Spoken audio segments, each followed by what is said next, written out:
među vama. Ja sam Slovenka po DNK, to ne krijem, iz jedne sam štajerske porodice, stare, uvažene i vjerujte, prvi put u 55. godini ću vam reći da je moja porodica iz Celja, iz čuvene grofovije celjske, koja vodi porijeklom iz 15. vijeka, a starinom još iz doba Karantanije. Dragi moji Srbi i Crnogorci, ja sam svetosavska Srpkinja. Ne stidim se da to kažem, naprotiv, meni je Svetosavlje nepotrebno da budem DNK, jer Svetosavski zavjet ne traži, zna se da je srpstvo zavjet i ne treba vam DNK da budete to. Ja jesam to po svojoj majici koja me rodila, a po ocu sam vam rekla da potičem iz stare štajerske uvažene porodice. Večeras sam došla ovdje sa zadovoljstvom da slušam, a sa velikom mukom i tugom da gledam kako podjela u Crnoj Gori je strašna, nerazumna i nepotrebna. Znate, nekad je čudno čuti kad vidite dva brata iz iste porodice, kad čujem da jedan brat kaže ja sam Crnogorac, a drugi Srbin. Suština njihove rasprave se svodi samo na jedno. Jedan brat koji je Crnogorac, on brani državu, a drugi brat koji je Srbin brani crkvu. Vidite li koliko je tu jedno stanje između dva brata zavladalo?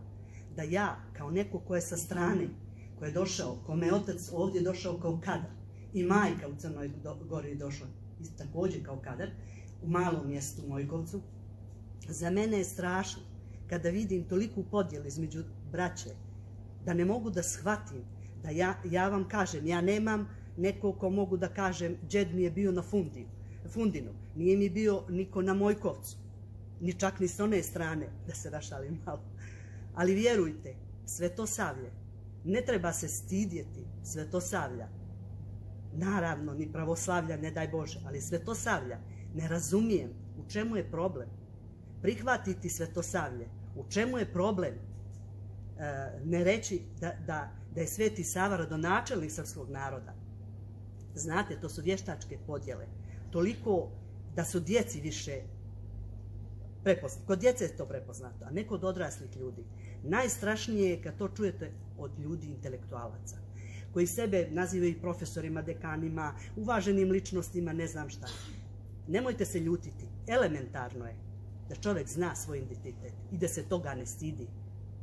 Vjerujte, prije je otac Gojko pomenuo kako je Njemac u Austriji Austrijanac, a u Švajcarskoj je Švajcarac. Da, ali taj Hans, ako je u Beču, on zna da je rimokatolik. Ako je taj Hans u Švajcarskoj, on također zna da je on rimokatolik i tu problema nema. Ovdje je nametnuto problem i pomiješano i politika i sve. Ja vam ne poznajem mnogo, vjerujte, teologiju, niti sam mnogo ulazim u tu dubinu. Ja čisto govorim ovako kao vjernik, kao neko ko može da kaže da sam imala pravo pred Bogom da biram. Da li ću da idem kao rimokatolkinja ili ću da odaberem Svetosavlje? Ja vam kažem, ja sam odabrala od srca Svetosavlje. Ja se ne kajem. Ja vam samo kažem da ljepotu pravoslavlja i ljepotu Svetosavlja, ma nema ni jedan narod. Shvatate li me šta hoću da kažem? Da je srce i dušom, još jedan put vam kažem iskreno, ne stidite se Svetosavlja. To mi je najveća muka kad vidim kod ljudi. Znate, može neko da ima doktorske disertacije, može da ima zvanja koliko hoćete ispred sebe i teološkog znanja. Za mene je to jednom riječju kukavičluk. Jedna šizofrenija koja je zavladala, da vidite da, a dobro znate u psihijatriji, ako nije srce i glava u vezi, to je jedno stanje ludila. I u takvom stanju ludila smo mi trenutno sad ovdje. I mene je žao kad sve to vidim i gledam. Ja liturgijskim životom živim. Meni ne smeta što sam Slovenka, ne smeta što sam Štajerka. Ja to sa zadovoljstvom kažem. Ja mogu sad da vam se obratim ovdje i na štajerskom dijalektu, mogu na slovenačkom.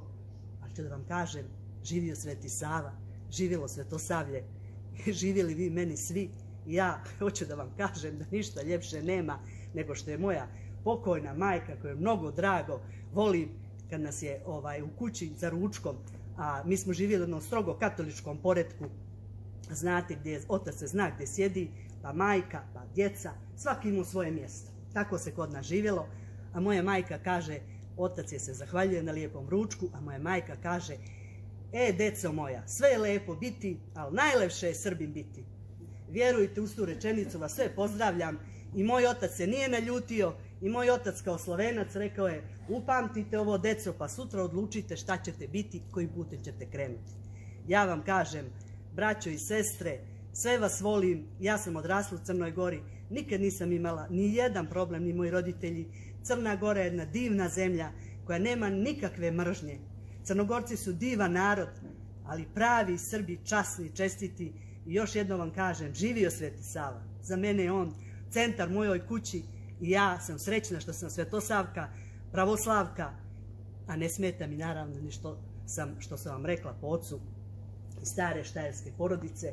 Imam i svoj grb, ako biste me pitali, kao što su se neki šalili sa mnom, šta bi voljela, da li bi da staviš grb ili Svetog Savu, rekao, pa to si mi postavio najgluplje pitanje. Grb će stati uvijek, a za Svetog Savu se živi. Svetosavlje je život. Hvala vam i oprostite. Nema razloga da ni budemo podijeljeni, već da shvatimo da smo jedno isto biće i da ne treba DNK da ja budem u crkvi, mene ne smeta, niko me prozvao nikad nije i pitao zašto si ti tako došla. Tako da je centar Hristos, ljubav i živjelo Svetosavlje. Hvala vam svima, oprostite. Živjelo, što da vam kažem.